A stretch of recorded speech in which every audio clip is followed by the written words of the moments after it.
This is the story of a man named Stanley. Stanley worked for a company in a big building where he was employee number 427. Employee number 427's job was simple. He sat at his desk in room 427 and he pushed buttons on a keyboard. Orders came to him through a monitor on his desk, telling him what buttons to push, how long to push them, and in what order. This is what employee 427 did every day of every month of every year. And although others might have considered it soul-rending, Stanley relished every moment that the orders came in, as though he had been made exactly for this job. And Stanley was happy. And then one day, something very peculiar happened. Something that would forever change Stanley. Something he would never quite forget. He had been at his desk for nearly an hour when he realized that not one single order had arrived on the monitor for him to follow. No one had showed up to give him instructions, call a meeting, or even say hi. Never in all his years at the company had this happened, this complete isolation. Something was very clearly wrong. Shocked, frozen solid, Stanley found himself unable to move for the longest time. But as he came to his wits and regained his senses, he got up from his desk and stepped out of his office.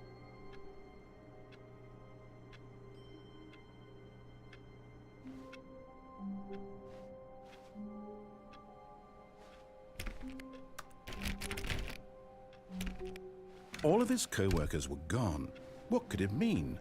Stanley decided to go to the meeting room. Perhaps he had simply missed a memo. No matter how hard Stanley looked, he couldn't find a trace of his co-workers.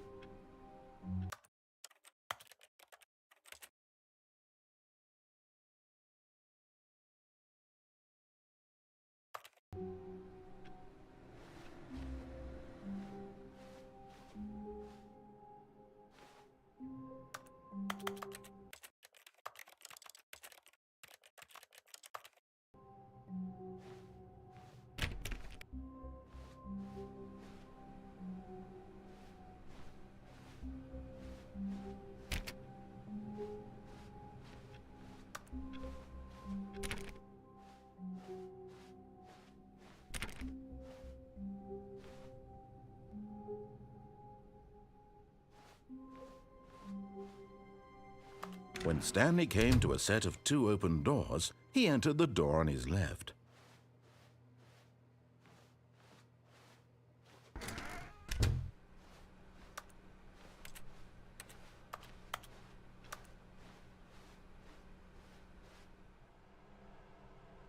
Yet there was not a single person here either. Feeling a wave of disbelief, Stanley decided to go up to his boss's office, hoping he might find an answer there.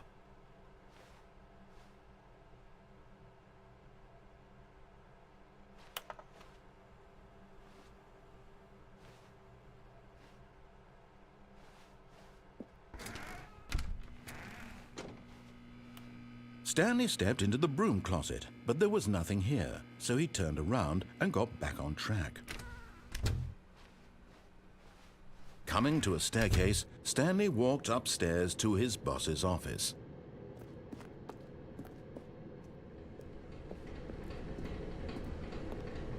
But Stanley just couldn't do it.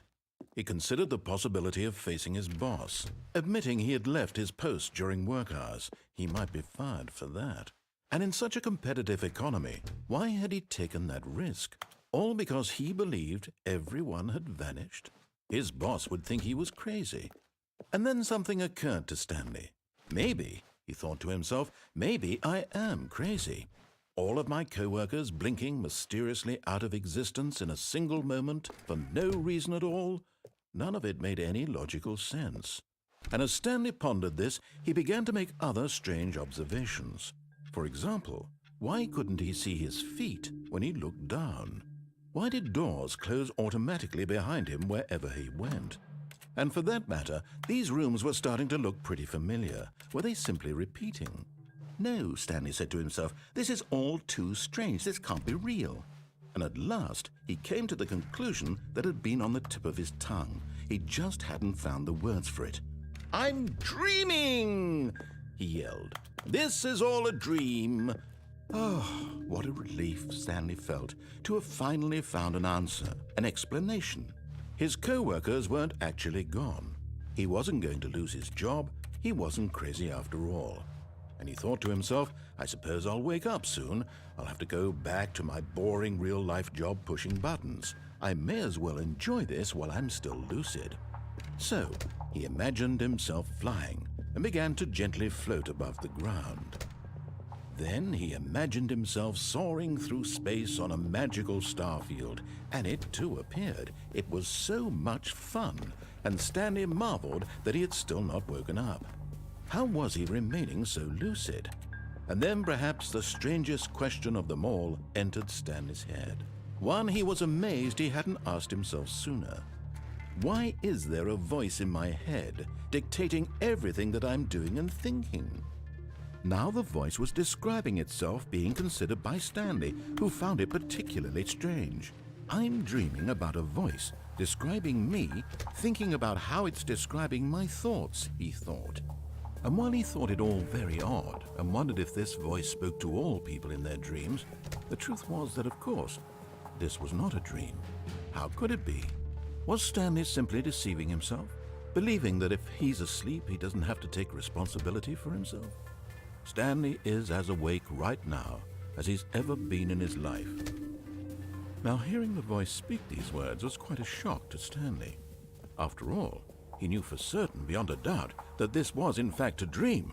Did the voice not see him float and make the magical stars just a moment ago? How else would the voice explain all that? This voice was a part of himself too. Surely, if he could just... He would prove it. He would prove that he was in control, that this was a dream. So he closed his eyes gently, and he invited himself to wake up.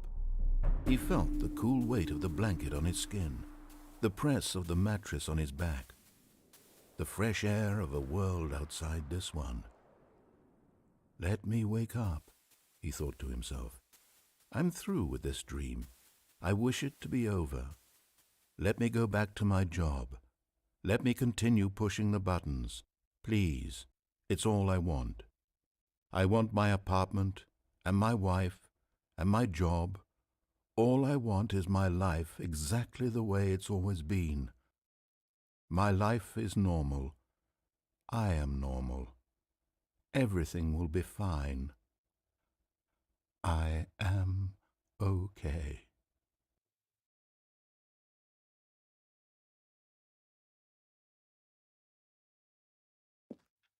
Stanley began screaming.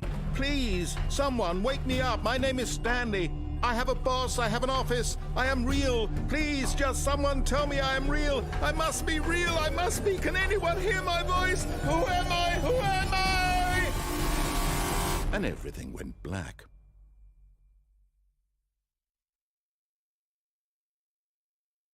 This is the story of a woman named Mariella. Mariella woke up on a day like any other. She arose, got dressed, gathered her belongings, and walked to her place of work. But on this particular day, her walk was interrupted by the body of a man who had stumbled through town talking and screaming to himself, and then collapsed dead on the sidewalk. And although she would soon turn to go call for an ambulance, for just a few brief moments she considered the strange man. He was obviously crazy. This much she knew. Everyone knows what crazy people look like. And in that moment, she thought to herself how lucky she was to be normal. I am sane. I am in control of my mind. I know what is real and what isn't. It was comforting to think this, and in a certain way, seeing this man made her feel better. But then she remembered the meeting she had scheduled for that day, the very important people whose impressions of her would affect her career, and by extension, the rest of her life. She had no time for this, so it was only a moment that she stood there, staring down at the body. And then she turned and ran.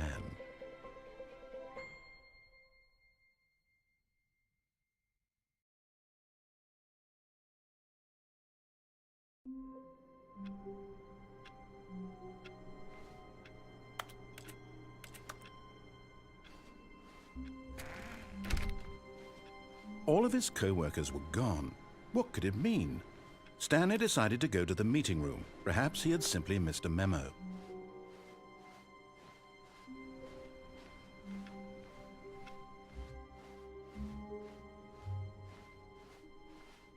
When Stanley came to a set of 2 open doors, this was not the correct way to the meeting room, and Stanley knew it perfectly well.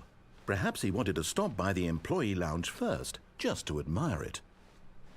Ah, yes, truly a room worth admiring.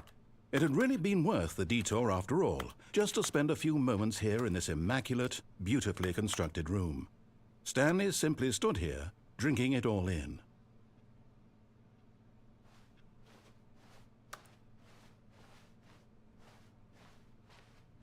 But eager to get back to business, Stanley took the first open door on his left.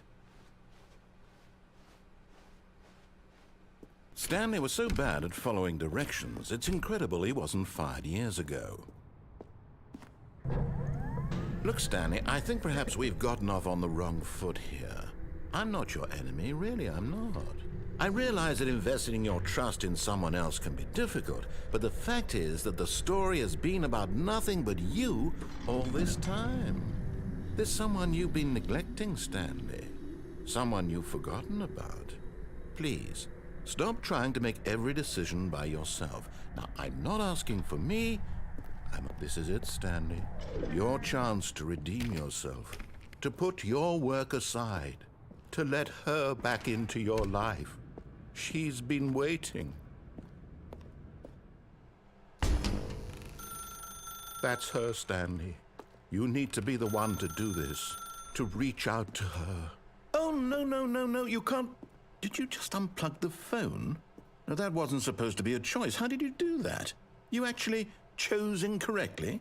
I didn't even know that was possible. Let me double check. No, it's definitely here, clear as day. Stanley picks up the phone. He's taken to his apartment where he finds his wife, and the two pledge themselves to one another. Music comes in, fade to white, roll credits. Not picking up the phone is actually somehow an incorrect course of action. How is that even possible? None of these decisions were supposed to mean anything. I don't understand. How on earth are you making meaningful choices? What did you... Wait a second.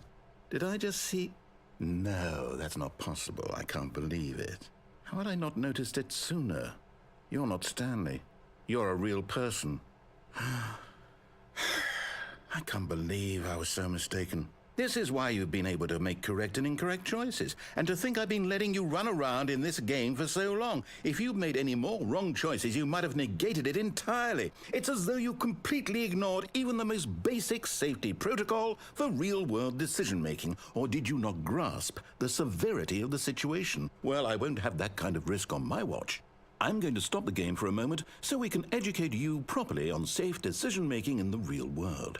Please observe this helpful instructional video. Choice. It's the best part of being a real person. But if used incorrectly, can also be the most dangerous. For example, in this scenario, a hypothetical real person named Rupert has a choice. He could invent a machine that eliminates food shortages across the world to make life better for all people. Or he could spend years of hard work forgetting how to read. Which choice would you make? Remember that unlike here, the real world makes sense, and at no time should you make a choice that does not conform to rational logic.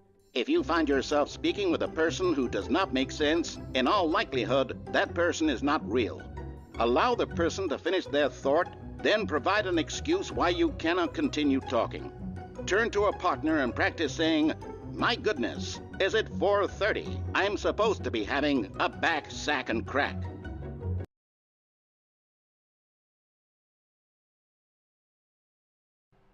Excellent. Making choices on a regular basis is the best part to a healthy decision-making process. Most medical professionals recommend making at least 8 choices per day. Do you make more than 8? Less? And finally, if you begin to wonder if your choices are actually meaningful and whether you'll ever make a significant contribution to the world, just remember that in the vast infiniteness of space, your thoughts and problems are materially insignificant, and the feeling should subside. At this time, your instructor will guide you in an exercise to test and reinforce the material covered in this video. Ah, welcome back. You may have noticed that this room has begun to deteriorate as a result of narrative contradiction.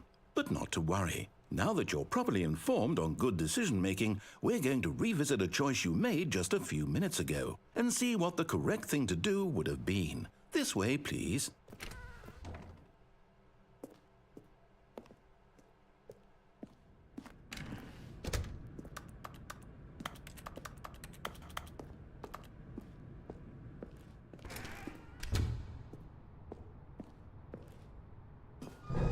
Now that we know your choices are meaningful, we can't have you jumping off the platform and dying.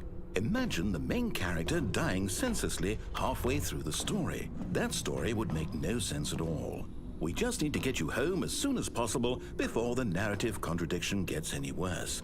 Unfortunately, it seems this place is not well equipped to deal with reality.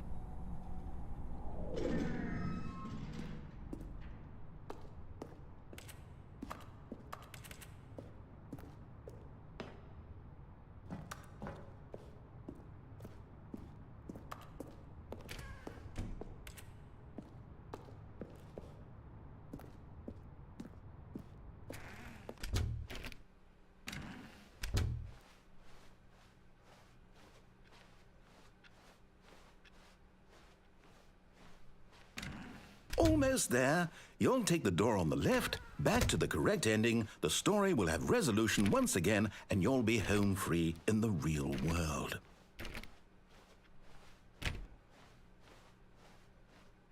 Now remember, all you need to do is behave exactly as Stanley would. That means choosing responsibly and always putting the story first. I'm quite sure you'll be up to the task. Just follow my lead and you'll be fine. All right. When Stanley came to a set of 2 open doors, he entered the door on his left.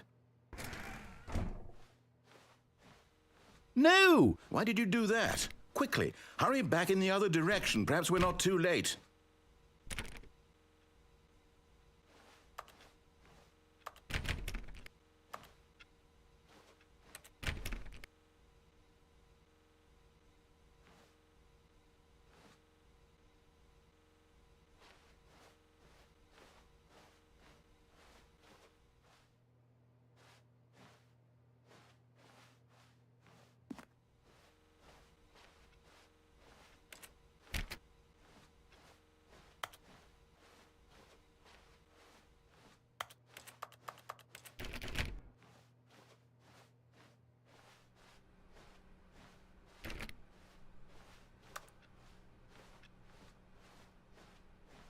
Oh, it's ruined. I can't believe, after everything we talked about, that my story, you've destroyed my work. Why? For what? What did you get out of that? What did you think was so special about seeing the game undone, left here like so much garbage? It's worthless now. And what am I supposed to do? Even if there were a way to continue, would it be worth it? To know that my story is now incorrect? How can I go back to that? I can't erase that knowledge. I'll have to live with it forever, reliving its impossibility forever. I couldn't live that way. Is it better to shut the game down entirely? To willingly destroy all of my work? I don't know. What's the answer? What do I do? What do I do? What do I... No, I have to. I have to shut the game down. I have to. I have to.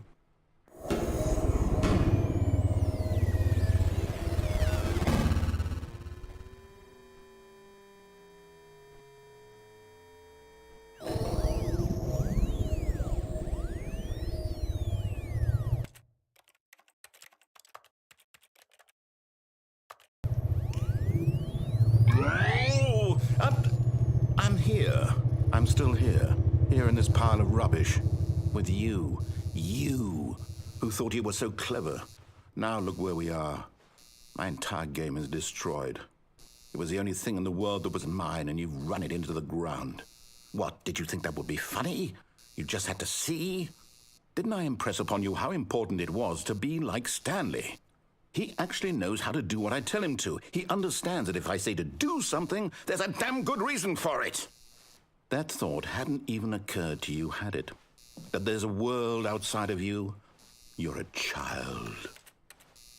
Oh, my story. If you'd just gone through the door on the left, you would have seen it. There was a whole underground facility. You would have destroyed it and been victorious. It would have been so perfect. I worked so hard on it. I tried so hard to make... behave exactly as Stanley would. That means choosing responsibly and always putting the story first. I'm quite sure you'll be up to the task. Just follow my lead and you'll be fine. All right. When Stanley came to a set of 2 open doors, he entered the door on his left. No! Why did you do that? Quickly, hurry. Behave exactly as Stanley would.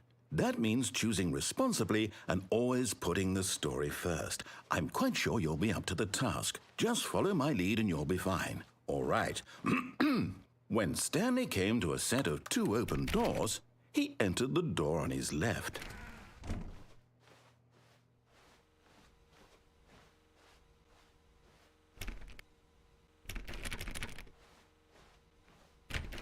No! Why did you do that? Quickly, hurry back.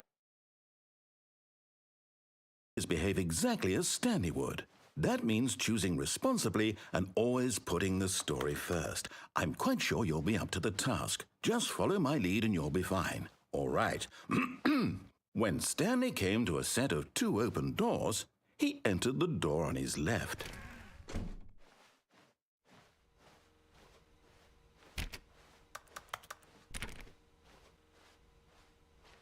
No! Why did you do that? Quickly, hurry back. Behave exactly as Stanley would. That means choosing responsibly and always putting the story first. I'm quite sure you'll be up to the task. Just follow my lead and you'll be fine. All right. When Stanley came to a set of 2 open doors, he entered the door on his left.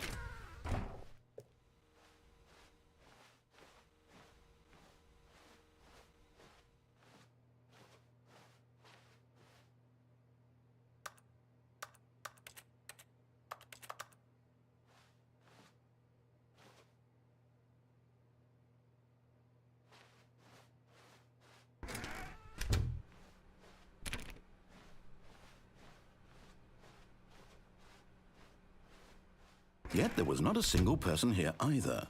Feeling a wave of disbelief, Stanley decided to go up to his boss's office. Coming to a staircase, Stanley walked upstairs to his boss's office.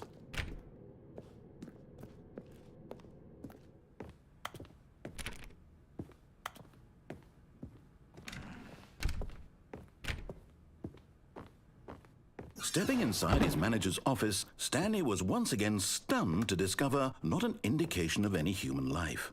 Shocked, unraveled, Stanley wondered in disbelief who orchestrated this, until he saw the door with a voice receiver next to it. Surely behind this door lay all the answers to his questions. And beyond all probability, he knew the passcode. He had seen it on his boss's computer just last week. Nightshark 115. Was this the code to open the door? Would it still work? There was only one way to find out.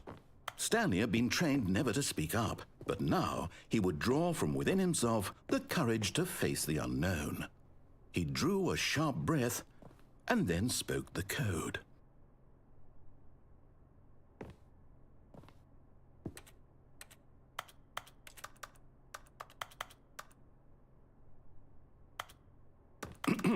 Stanley spoke the code. Nightshark 115. He spoke it into the receiver, right there on the wall.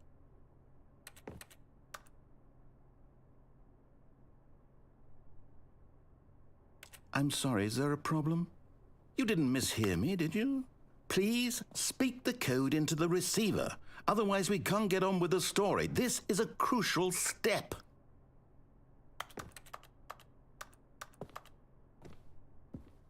Okay, fine, you're not going to do it, but you know what? It's pretty humiliating to bring you this far, only for you to suddenly decide you have better things to do. I asked you for this one single thing, for your respect, The kind of respect Stanley shows for his choices. He knows what it means to take a story seriously. If you didn't want to see what I had to show you, then why did you come here? You had a choice, you know. You could have gone through the door on the right. You could have done whatever the hell you wanted over there. Why did you come this way? Speak. Say something to me. Explain yourself, you coward. You... When Stanley came to a set of 2 open doors, he entered the door on his left. Stanley? Hello? Are you... Is everything okay? Stanley, please. I need you to make a choice. I need you to walk through the door. Are you listening to me? Can you hear me? Is everything all right? Stanley, this is important. The story needs you. It needs you to make a decision. It cannot exist without you. Do you understand me? Whatever choice you make is just fine. They're both correct. You cannot be wrong here. We can work together. I'll accept whatever you do. I simply need you to take that step forward, please. Choose. Do something. Anything. This is more important than you can ever know. I need this. The story needs it. So, you hear me? Are you there? Are you listening to this? Stanley, are you there? Okay. It's okay, I can wait. You need time to decide. Time to make sure your choice is correct. That is the best choice. That's all right. I'll wait for you to decide what's the right thing to do. Take as much time as you need.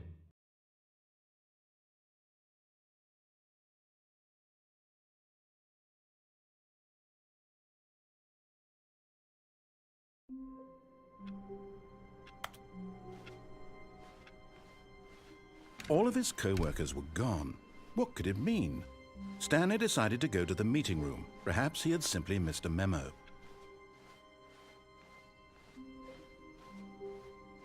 When Stanley came to a set of 2 open doors, he entered the door on his left.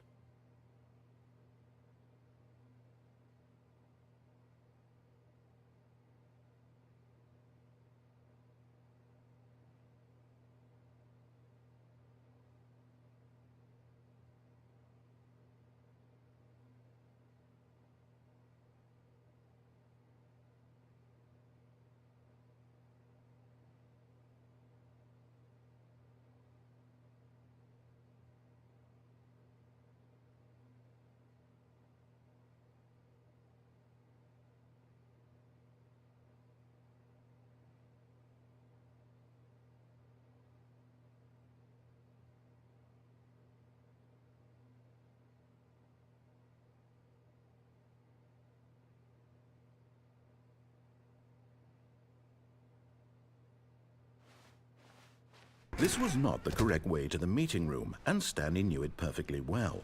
Perhaps he wanted to stop by the employee lounge first, just to admire it. Wow, yes, this room. But eager to get back to business, Stanley took the first open door on his left. And so he detoured through the maintenance section, walked straight ahead to the opposite door, and got back on track.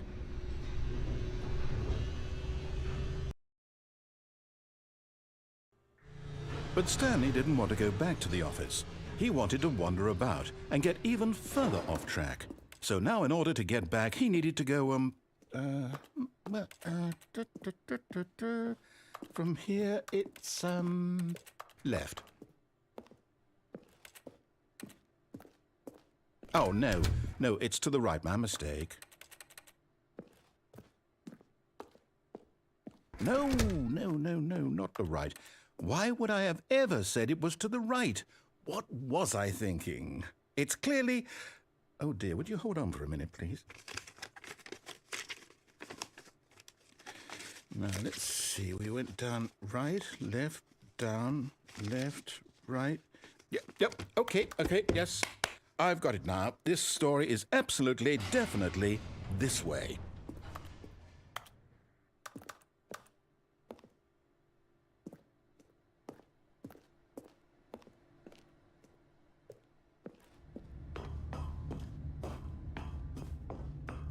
No, no, no, no, no, no, no, no, no. This isn't right at all. You're not supposed to be here yet. This is all a spoiler. Quick, Stanley, close your eyes. Okay. We just have to get back to, oh, who am I kidding? It's all rubbish now. The whole story completely unusable. How about, rather than waste my time trying to salvage this nonsense, we'll just restart the game from the beginning. And this time, suppose we don't wander so far off track, Okay, from the top.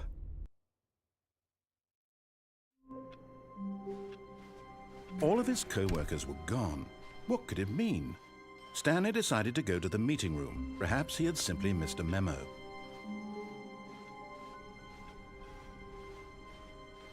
When Stanley... Wait, what?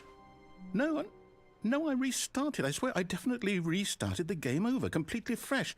Everything should be... Oh, did something change? Stanley, did you change anything when we were back in that room with all the monitors? Did you move the story somewhere or... Hold on. Why am I asking you? I'm the one who wrote the story. It was right here just a minute ago. I know for sure that it's here somewhere. Okay, then. It's an adventure. Come, Stanley. Let's find the story.